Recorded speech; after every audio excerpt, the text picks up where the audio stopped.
You're watching The Breakfast Club.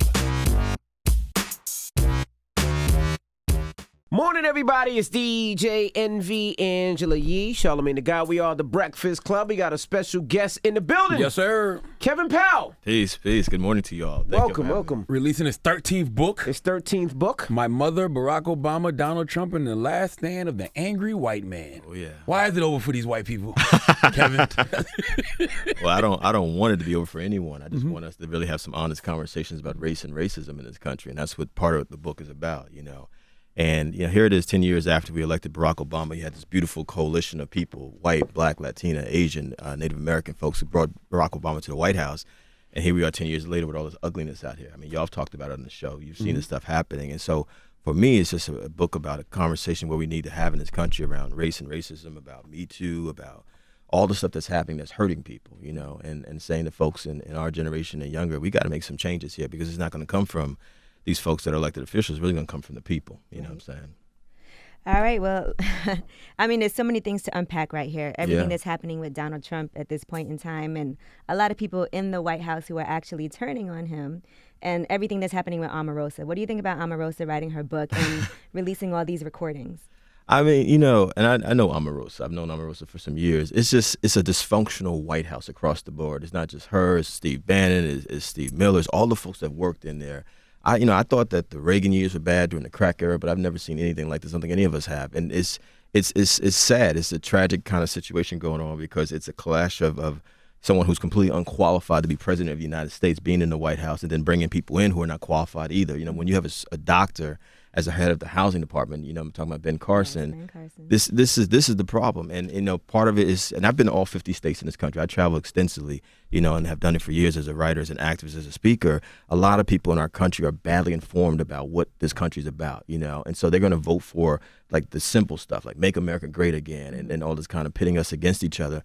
And what I say to people, not just white folks, but black folks as well, it's like when you hate on people that are different than you, you are perpetuating all the ignorance in this country, all the fear in this country, and we got to go in a different direction. You know what I'm saying? Don't you think it's kind of weird that everybody looks at America as a monolithic society, though? It is weird. I mean, and that's why a lot of us need to travel outside the country. I know y'all was have. in South Africa. I just came back yesterday. You know what I'm saying? Yeah, you should hear what they have to say about Donald Trump over there. And while I'm out there, all this is going on with Nicki Minaj and Cardi B. I mean, it's crazy times, and it's like, we all grew up in this culture, we grew up in this country, you know what I'm saying? But it's like at a certain point, some of us have got to be adults and be leaders and say, hey, we need to go in a different direction. I mean, I'm actually embarrassed when I'm outside the country. People are asking me questions like, what is wrong with America? Yes. How did you elect this person? But half the country voted for this man, and he may very well get reelected in 2020. All this stuff about impeachment, that's cool, but even if he gets impeached, Mike Pence ain't no better. Ain't no Mike better. Pence actually is worse because he's a real politician who knows policy, who knows legislation. And he's in position ready, like, okay, I'm up next. I mean, the solution is simple. People got to vote on a regular basis. This can't be part-time, and people actually got to get involved in their communities. Wherever you are in America, you got to get involved in your community. You can't just sit there and complain about it. It's like when we talk about hip-hop, this is our culture, which has been around for 45 years, built by people of different backgrounds, the most dominant culture on the planet. That could be our political game if we switch it over to the political game. You know what I mean? I'm working on a book right now. My next book is on Tupac Shakur, a biography of him. One thing Pac said when he was alive, like, I got 6 million people buying my records. Snoop has 6 million people. Imagine all these artists, Drake, Cardi B, Nicki Minaj, if those folks started being involved in the community on a regular basis, we could shift this whole paradigm right now. But that's the thing. We got to be involved. That's it. We'll talk about your Pac book in a minute because I got a couple of questions. And I know you talk about Pac a lot in this book. Yeah, too. But you said pocket book. I was Pac. like, what? I had to survey you real quick. You got a pocket book? Nah. If you did say people need to get out and vote more, and we need to support each other, but the problem is it seems like the other side is voting more, and they really believe in what they believe. They really do. They believe that African American are less than them, and they feel that they're scared of immigrants. So it's kind of a slippery slope because we're coming out to vote more and more, but it seems like they are as well. Because they have a clear message. They've always had a clear message. Their message, without them saying it, is white nationalism. It's white nationalism masked as Christianity, masked as make America great again, but it's really appealing to working class white people in this country and middle class white people who are afraid of the other. Who are the other women? Who are the other people of color? Who are the other immigrants? Who are the queer community? Poor people, we can go down a list of people. And so until we start to organize as progressive people, say we need a progressive multicultural coalition of people, which is really the hip hop nation. That's what the hip hop nation is, a progressive multicultural community of people. Nothing's going to change it. They have a clear agenda. I mean, what do we want?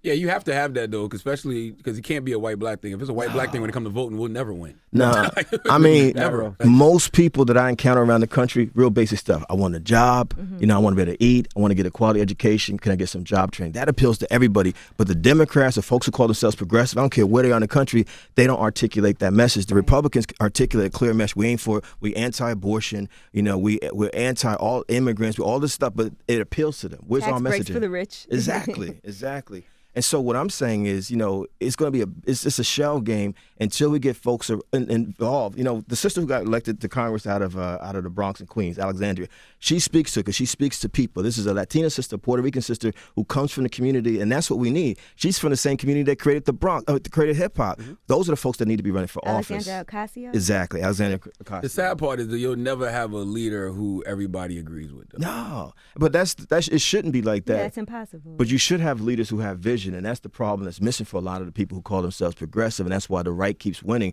They may lose half the House in the midterm elections, but that doesn't mean that Donald Trump's not going to get reelected in 2020 because those folks are entrenched. I know. I'm on the ground around the country on a regular basis. Kevin Powell, if Donald Trump wanted to sit down with you, like he does Kanye, right? Let's just say he wanted to sit down with you. Right. Would you be willing to have that meeting and have that sit down? I would sit down with anyone, but I'm also clear that Donald Trump is not mentally well. That's pretty obvious. Would you take a picture with him?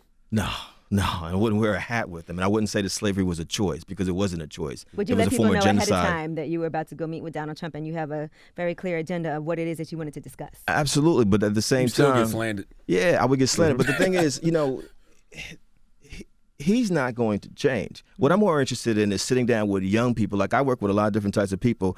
I'm more interested in sitting down with young white brothers and sisters who may still be open-minded enough to have a conversation with someone like me about where we are in this country. Because I feel like part of the problem, most people who claim to be American know nothing about America. That is a fact. You know what I'm saying? I had a conversation with this guy the other day at my daughter's food truck fair. This white guy, he was just itching to talk to me because he listened to the radio and he was like, you don't have to do stuff like the white tears mug and say mayonnaise and stuff like that. And he literally told me, Did you go to school? Yes, we were having a conversation. It was a conversation. It wasn't hostile or nothing.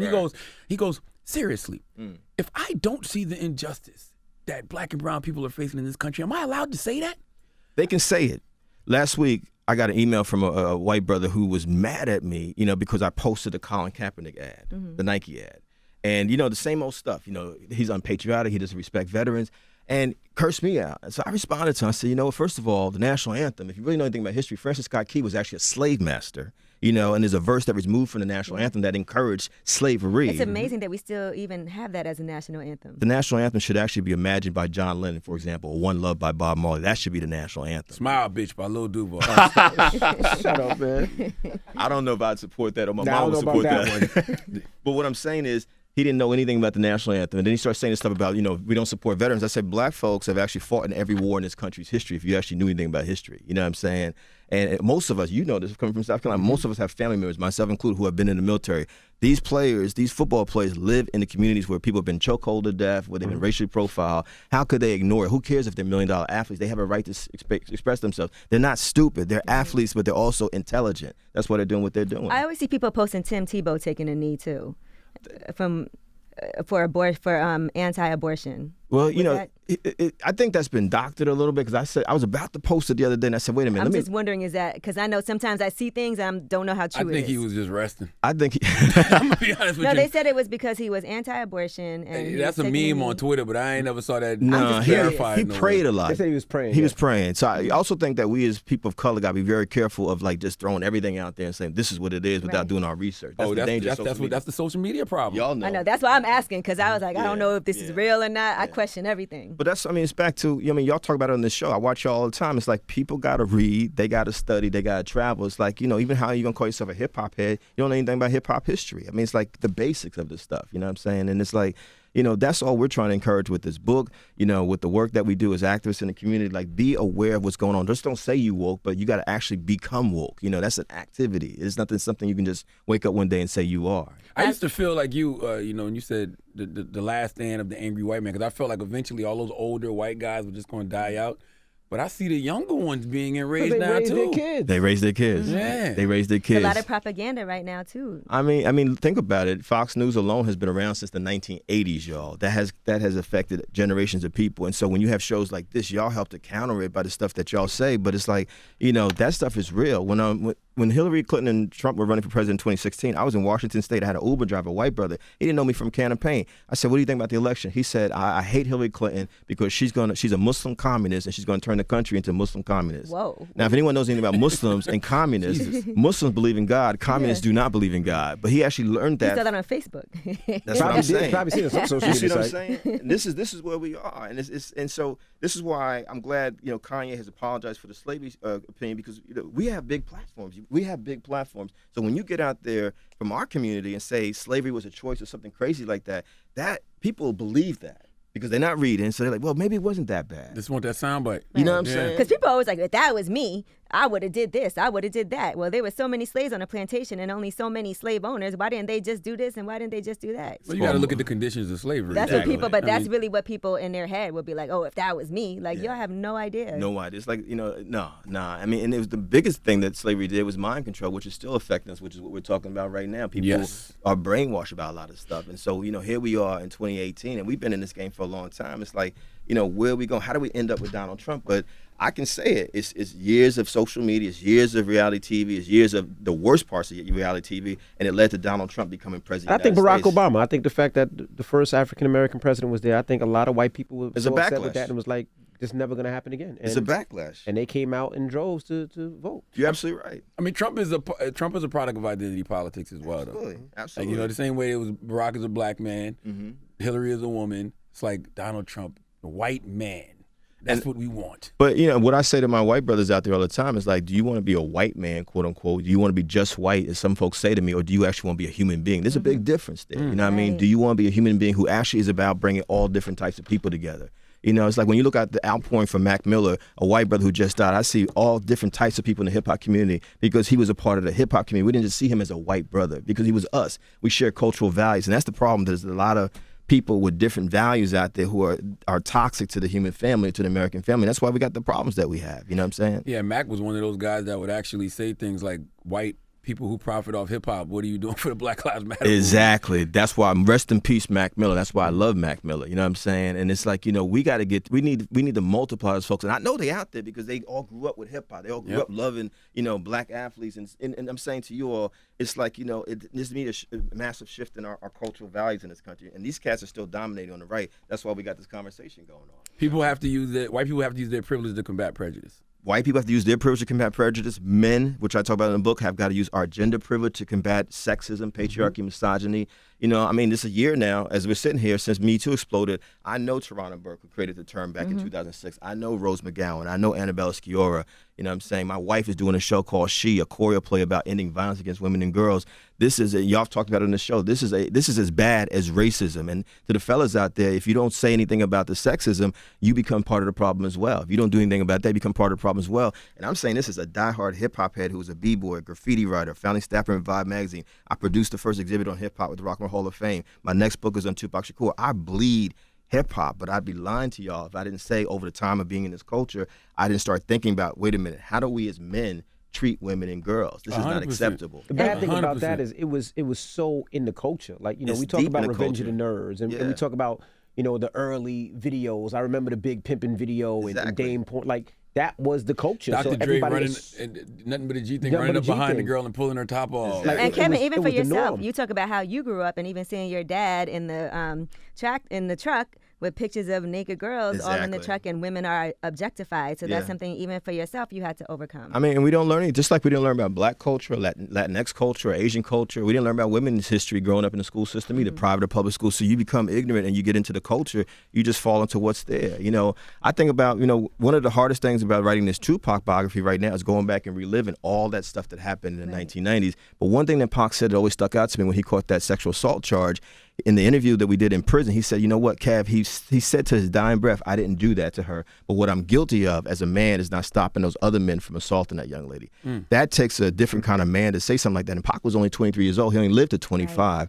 And so I think, this is not just about white people challenging racism, but we as men, anyone who's wealthy, middle class, got to challenge, classism, have respect for poor people. I come from poverty. Hip-hop was created by poor African Americans, poor Latinos, and poor West Indians in the Bronx, in Harlem, uptown. You know what I'm saying? Poor people created hip-hop. You know what I mean? And so there's a lack of respect for people who are different. When I hear people go off on immigrants, the Latin community, the Asian community, I'm like, yo, except for Native Americans, and black folks will say everybody's an immigrant. You know what I mean? Let's not forget that. There's a time when Jewish folks were hated on, and Irish folks were hated on, Italian folks were hated on. And so when you see all this stuff coming, I'm like, we don't even know our own history because we keep doing the same stuff over and over again. And I do believe that hip-hop is one of those spaces where we can make that kind of change and change people's mindsets. You know what I'm saying? Now, you said after Pac's death, you've never been back to Vegas? I've not been back. I'm going back this year. It's been hard, man, because I was there. I mean, y'all, those who know, I was at Vibe magazine. I did several cover stories on Tupac Shakur, jail, L.A., New York, Atlanta. The East Coast, West Coast thing exploded. We weren't trying to be a part of that. We were simply trying to document this brother's life. And why did I even get attracted to Tupac in the first place? Because I'm an activist. I was a youth activist. I was a student activist in college. The Shakur name was like royalty. Assata Shakur, Medulla Shakur, Afeni Shakur, his moms. You knew about the Black Panthers, all of that. And I really believed at the time, and I still believe that to this day, that Pac is one of those folks that appeals to a wide range of people. I still get calls, emails, messages from all over the world from people who love Tupac as if he's still here right now. And so when he died that day, and it was a deep day, man, I was actually in my hotel room watching Denzel Washington and Malcolm X, and it was right at the scene where Denzel's about to go to the All-Bar Ballroom as Malcolm X, and he's about to get assassinated. My homegirl calls me, she said, "Cat, Pac is dead." And we go to the hospital, and it's mad people out there, and it's almost like a funeral happening outside the hospital. I used to drink back then. I'm a vegan now. I went out on that street of Koval and Flamingo, and poured some liquor out there, and I just never could go back because it was traumatic. And 6 months later, I get a call while I'm in bed in my apartment in Brooklyn. Biggie's dead. That messes you up. And I was messed up for years behind that. People have been asking me for years, "Kev, when you going to do this book?" How could I do a book when I'm still trying to process all this stuff that just happened? We all were in our 20s. This is devastating. I began to understand how my mother felt when Marvin Gaye got killed or when John Lennon died. You know what I'm saying? This is our generation now. Just like I'm seeing young heads now, like Mac Miller's dead. You know what I'm saying? And all the young heads. I got a young brother who's working on a documentary about young rappers of today who are dying in their 20s. I mean, This is crazy. You know what I mean? And trauma is mad real. Trauma is real. You know what I mean? What do you do on Pac's death anniversary? It's in a couple of days. Oh, man. I just meditate and pray for him, man. You know what I'm saying? And I keep working. I'm happy to be doing this book now because I feel like it's a healing book, not just for me, but I've talked to a lot of people who have never talked about it, who haven't talked about it since the 90s. You know what I mean? So it's like healing for them. Some of the interviews, man, I've cried in the interviews. Sometimes the heads have cried. Sometimes we've cried together, man. It's just... it's a deep loss, you know what I mean? And no one knew when he was alive that he'd become like this global hip-hop icon, like on a level of Marley or John Lennon. Who could have predicted that, you know what I'm saying? He was a superstar when he was alive, though. He I was. think I forget how big Pac was. But you know what it is for me, Charlamagne? Like, because he was my man. It's like when I first met Pac, it was at Jack the Rapper, and it's like, it turned out he was a fan of mine. He's like, "Yo, I saw you on MTV's Real World." I said, I loved you in Juice. That's how it started. We were like mutual fans. And then he said something to me I'll never forget. He said, "I want you to be Alex Haley to my Malcolm X." I'm like, who's this dude telling me that he's Malcolm X? You know what I'm saying? I was like, what if I want to be Malcolm X? You know what I mean? But it's almost like Pac knew he was going to live a long time. You know what I'm saying? So I can't wait till the book comes out. We're gonna go to places like this and talk about it, but we also hope that it'll be a way for people to really talk about manhood and all the stuff we're talking about now through the lens of Pac's life. You know what I'm saying? How many years has it been? It'll be 22 years. 22 years. 22 years. Wow. Yeah. Tomorrow, the 13th. The 13th. Well, when this show airs, this is the anniversary. You know what I'm saying? And I just say to young heads out there, because we're in the community. I live in Brooklyn. I've been in Brooklyn a long time, man. Violence is not the solution. We got to figure out this self-love piece, man. It's like, get your money, do what you got to do, but if we don't love ourselves, we're not going to love people who look like us. We're going to kill each other and kill each other over and over again. Well, since we're talking about that, and I love that we can talk to you about politics and we can talk to you about what's going on in hip-hop today as well. So let's talk about Cardi B and Nicki Minaj for a second and what's happening with that. And I would love to get your take on what went down because Nicki Minaj has, voiced what she felt about Cardi B. We haven't heard Cardi B's side yet. Yeah. But from what you know so far, what do you think? You know what? Let me say this. I actually love both of them. I'm a fan of both of them. I need to say that. Cardi reminds me of homies that I grew up with. You know what I mean? In Jersey City, in Newark, and living in Brooklyn for years. What you mean? just real, raw, whatever, she reminded me of one of my homegirls that I knew back in the day. Used to carry a knife in her bra. She was that real, you know what I'm saying? And like razors in her hair, in her weave or her wig or what have you. Then we got to stop calling that real, though. You know what? You're right. But you know what? It's real for them. Because if you come from when we grow up in the inner city, that's where I come from. Your world was like the block you live on and 5 or 6 blocks north. If you don't know anything else, I didn't get on a plane until I was 24 years old. This is all new for Cardi. So I'm watching this. I'm like, much respect to her because she's taken what she had and made it into something.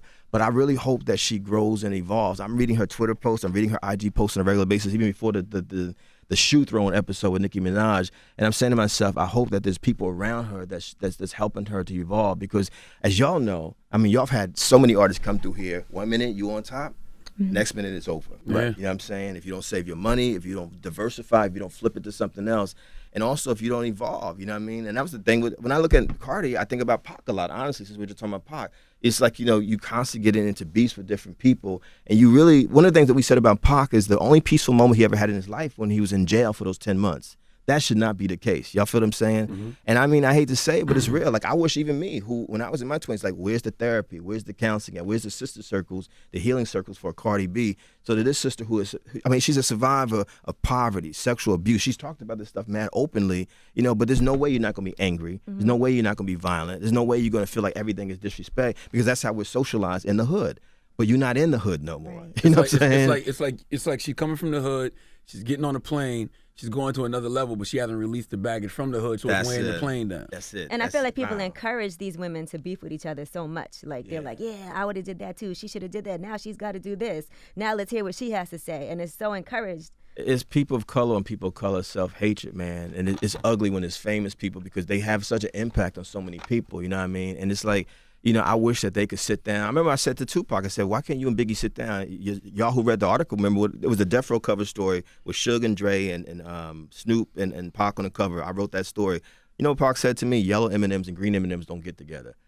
I'm like, that's not true. No. I get what he's saying, but that's not true. It's not true. They come in a bag together. Imagine, and Cardi B and Nicki imagine if they, as two women of color who are dynamic in this industry, you know what I mean? And it's like, this is classic.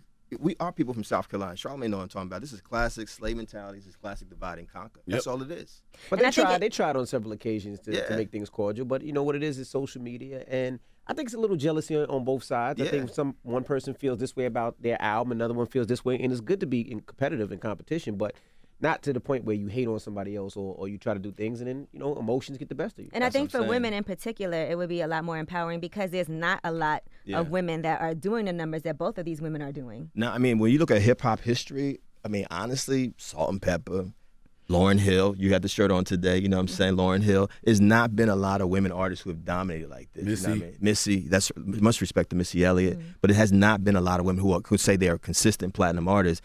And that's what makes it sad to me, especially, the shoe, the ripped dress, the butt out, and I'm looking at this like, wow, man, this is no different than the stuff we could watch on YouTube, that people get off on, because people get off on watching us fight each other. You know what I'm saying? And one of the things someone said to me years ago, don't become the entertainment for other people over and over again. You know what I mean? But I do think, and I will say this, I think, and Charlamagne, we talk about this all the time. I think people say things because there's no repercussion anymore. Like as a kid, you know that if you said something to somebody, you was gonna get punched in the lip. So you didn't, and you respected people. But I think with this social media era, especially with having no face and not seeing people, you say what you want because you're trying to be a troll or you're trying to get clout. And I think with people getting punched in the face, it'll have people have more respect, because it's a matter of respect. Think about how things change. It's the truth, though. I hate to say it. You said as a kid, that's kid mentality. Think about how things changed after Pac and Big got killed. Everybody was watching their words and watching their mouth, because they understood it was consequences to their words. But it's harder now with social media, where so many people can say anything. You're going to confront everybody who says something? No, but you need some consequences and repercussions. I just, you know what, And I'm not promoting sometimes violence, when you react, it makes people do it more because they want you to react. And I talk about it in my book. I'm honest about my own life. There's been anger, there's been violence, etc. But violence, to me, after all this stuff, I'm lucky to still be alive. I don't think violence is the solution. I just don't, And it's like violence begets more violence. Yeah, and those prison cells are filled up with people of color all around this country. That's all I can say. You know what I mean? And a lot of it has to do with violence and acting out stuff. You know what I mean? And that's just. I feel like there's got to be another path, and we're too intelligent, we're too brilliant. We can create a culture that is everywhere in the world, we could figure out a way to have some peace and some self-love. And sometimes you reacting to words of violence makes you end up in jail. Yeah, exactly. Duh. Exactly. What you said is real. Self-love and respect. Yeah. Like, that's the root of it. Yeah. Because if you got Respect, self-love and respect, you wouldn't just fly off at the mouth at anybody like that. But, it's like, I think back when I was watching Cardi B, and I went back after the whole thing happened with her, Nicki, I went back and watched Love and Hip Hop. I said, let me go watch some episodes. And I'm watching her. I love her, like I said. But again, this is how we are. It's like, someone step on my shoe, someone look at me the wrong way. This is how I grew up. And so you're always on edge about everything. And unless you get out of that kind of mindset, you're going to bring that. It doesn't matter if you're famous. Right, but it is, though. And we have to start treating our kids and our children. Like, I tell my son all the time, you step on somebody's sneaker, you say, oh, my bad, I apologize. I agree. And that's a respect, you know what I mean?